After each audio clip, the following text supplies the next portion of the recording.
Today we have a lot of animals. Let's learn their names one by one. The first one is a lion. This is a lion. The next animal is a deer. A deer.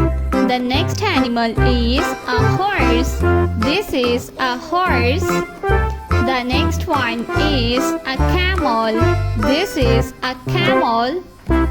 The next one is a rabbit. This is a rabbit. The next one is a cow.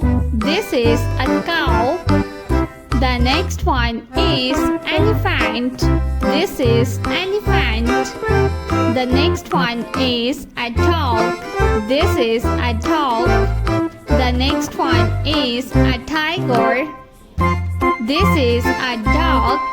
The next animal is a sheep. This is a sheep.